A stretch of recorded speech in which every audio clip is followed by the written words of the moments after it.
ভারতের শিক্ষামন্ত্রী পদত্যাগ করেছেন। এটা নিয়ে ছাত্ররা এখনো সন্তুষ্ট হয়নি। এদিকে শিক্ষামন্ত্রী পদত্যাগ করার সাথে সাথে শুভেন্দু, ভারতের সেই কুলাঙ্গার শুভেন্দু, যে শুভেন্দু ভারতের পশ্চিমবঙ্গ মুসলমান এবং হিন্দুদের ভিতরে বিরোধ সৃষ্টি করে রেখেছে, সেই শুভেন্দু এবার হুঙ্কার দিয়েছে, যারা যারা আন্দোলন করেছে প্রত্যেকটার ভিডিও দেখে দেখে বিচার করব। এখন শুভেন্দুর পদত্যাগ করতে হবে। সুপ্রিয় দর্শক শ্রোতা, কারা কারা এই শুভেন্দুর পদত্যাগ চান অবশ্যই কমেন্টের মাধ্যমে জানাবেন। দয়া করে জ্বরের গতিতে আজকের এই ভিডিওটি শেয়ার করে দিবেন। শুভেন্দু বলেছে 1947 সালে দেশ স্বাধীন হয়েছে, আজাদি করলে অ্যাকশন নিব। সেই শুভেন্দু সেই ছাত্রদের বিরুদ্ধে গিয়ে ছাত্রদেরকে অ্যাকশন নিবে বলেছে, যেখানে এই ছাত্রদের জন্য শিক্ষামন্ত্রী পদত্যাগ করেছে এবং নরেন্দ্র মোদীর গদি নিয়ে টানা হেঁচড়া লেগেছে।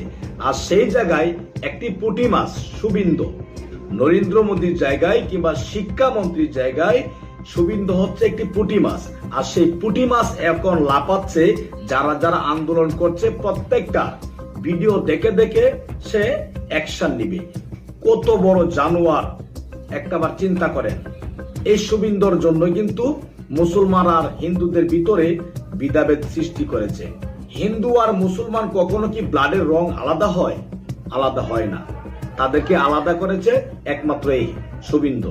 এই শুভেন্দুর কারণেই কিন্তু হিন্দুরা গত কুরবানি ঈদে ব্যবসা পর্যন্ত করতে পারে নাই।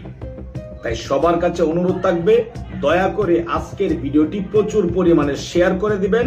এই শুভেন্দুর পদত্যাগ চাই, শুভেন্দুর পদত্যাগ চাই। কিভাবে সে বলতে পারে যে দেখে দেখে সে ব্যবস্থা নিবে? আজাদি বলা চলবে না ভারতে।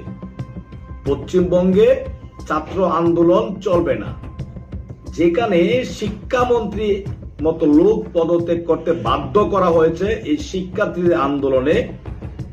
আর বিশ্বের এমন কোনো দেশ নেই যেখানে শিক্ষার্থীদের উপরে শক্তি থাকতে পারে। নিউজ পরে শোনাচ্ছি আপনাদেরকে। শুভেন্দু মুখের যে বক্তব্যটি, প্রশ্ন ফাঁস ইস্যুতে দিল্লি সহ গোটা ভারত জুড়ে চলছে তীব্র বিক্ষোভ। এর প্রভাব পড়ছে এবার কলকাতাতেও।